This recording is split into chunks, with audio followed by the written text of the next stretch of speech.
Good morning, YouTube. This is Rain. This video is another poem that I have for you, and it is inspired by the Trayvon Martin case, which is a African American Florida teen who was killed by a self-appointed captain of a neighborhood watch in a gated community in Sanford, Florida. I'm sure you know the story, and if you don't, research it, because I'd rather not get into detail about it until I read my poem, I guess. But I'll comment about it maybe after I finish reading my poem. I haven't memorized it because I just wrote it, so whatever. And I know my video quality is kind of crazy, but this Cyberlink thing is the only thing I have, so bear with me. It's called Hooded and Harmless, in memory of Trayvon Martin. Because I'm black and wearing a hoodie, automatically I'm suspicious. Get real, Zimmerman. We all know your plea of self-defense is fictitious. How are you standing your ground when at first you were in your car? Then you had to be Billy Badbutt and get some answers of your own, even though you were advised against it by the 911 dispatch on the phone. He said these guys always get away. Well, unfortunately, Trayvon wasn't so lucky on that cold and rainy day. That stand your ground law is a slimy crock of bull. What were you defending yourself against? A cell phone, Skittles, headphones, and a can full of iced tea? Pardon me. But to put it politely, you should feel quite small. You killed an innocent young man over nothing at all. He wasn't holding anything stolen. You never even seen him break the law. And yet you felt threatened. I must admit that I'm in awe of the stupidity of yourself and the Sanford PD. You can only defend yourself against someone who poses a threat. All Trayvon wanted to do was to make it home without getting soaking wet. Where's the crime in it? People that feel threatened don't follow the people that they're afraid of. They don't get out of their safely locked car to question someone who looks sketchy. The kid was screaming for help, so why did you shoot him? Please tell me. No answer? I didn't think so. People think racism no longer exists. This is a prime example. Zimmerman had ample time to get to his house to protect his belongings from thieves, if that was really his motive, which leaves a question that probably will never be answered. Why not go home, make sure everything's accounted for, instead of becoming the aggressor by opening your car door? If your ultimate goal was to protect your gated community, what do you have to say to Trayvon Martin's family? His dad and girlfriend were a part of your community, and you didn't protect them. You took a life carelessly, calling the kid a coon. But wait, you're not a racist. You wanted to kill yourself a nigga. Just face it. You're Hispanic. Yeah, according to your dad, but that means nothing to me, because you took an innocent life and you did it effortlessly. They claim that it was you screaming for help. Is that so? Then why did the cry stop when the single round was let go? And scene. So that's the end of my poem. My opinion of the matter is, okay, his whole self-defense plea is that there had been a string of break-ins in that gated community, and he was patrolling the area to make sure that no sketchy characters were hanging around or whatever. But okay, this guy is obviously a teenager. You don't see anything on him that makes him look threatening. He's not looking into houses like he's gonna break in. He's standing trying to protect himself from the elements. He's trying to stay out of the rain. He's trying to make it home. He went to the store to get a iced tea and some Skittles, and then it started raining, so now he got to try to make it home in the rain, and he's trying to protect himself and wait it out until it stopped raining, and maybe he can make it more closer to his home. But he didn't even get that opportunity because someone who appointed himself captain of the neighborhood watch, someone who had been watching too much cop and too many cop shows, felt self-entitled to do something that he had no right to. The 911 dispatch is telling you not to follow him, and yet you still follow him, and then you kill him, but you're not arrested because self-defense.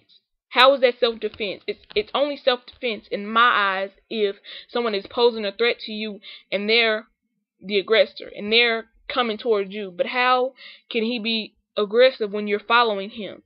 He was on the phone with his girlfriend for bits and pieces between the time when he was trying to get home, and he told her that dude was following him in his car. Like, where does that make sense? Why is it okay? Like, everybody want to say that it's not a race thing, and I usually agree with that, but if it was any other race, say for instance that was a black guy who appointed himself as a neighborhood watch captain, and he killed himself a little white boy, he would be locked under the jail. Everybody wants to say he wouldn't get national coverage, he wouldn't get this, he wouldn't get that, not so many people will be involved in it. Okay, I can't say for sure that that wouldn't happen because A, I'm not white. I don't know what it is to be that. Like, I don't know what it is to not have to be racially profiled. I mean, I'm just being honest. Like, for me, it's not easy because being that I'm lighter complected, I get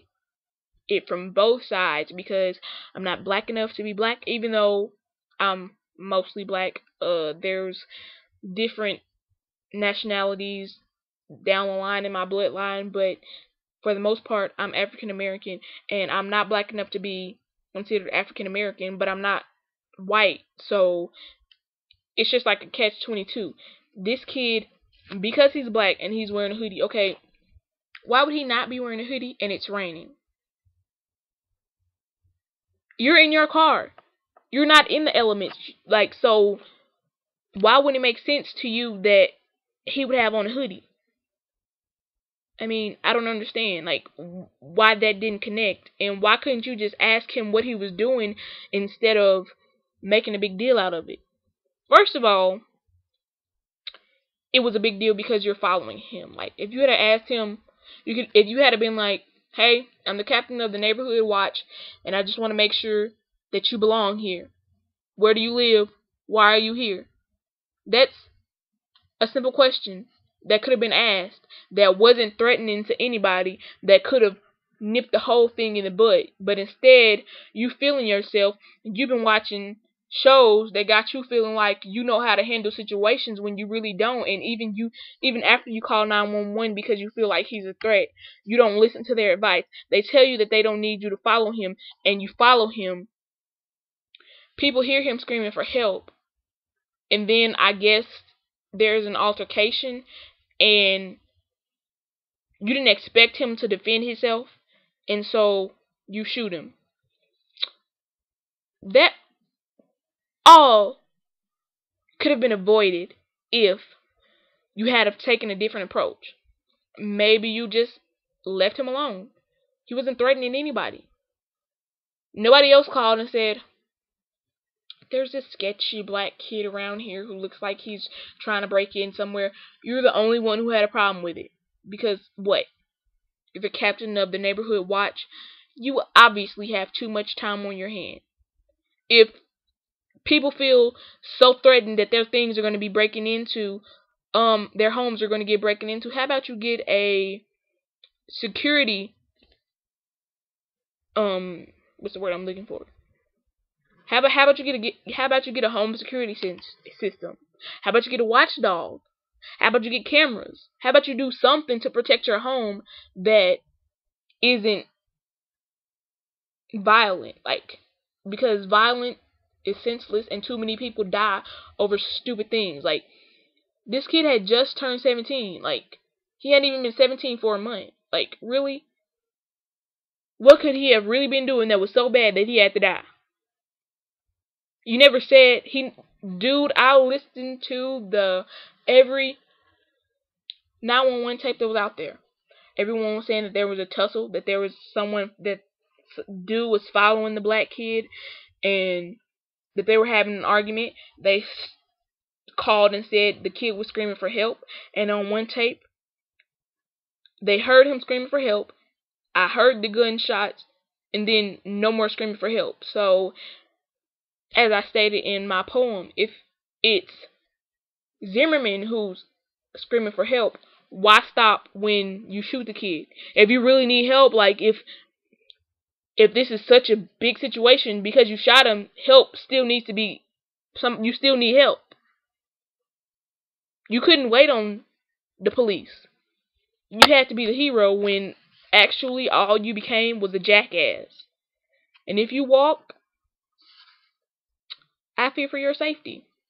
Just to be quite honest. Like, I'm not threatening anybody because I don't feel the need to answer violence with violence. That's just ignorant to me. But there are people who don't appreciate a young life being taken for no reason. And that's what that was. A kid died for nothing. No reason at all. And because Sanford has the stand your ground law, you can defend yourself without having to flee. But what part of that law says that you can follow somebody?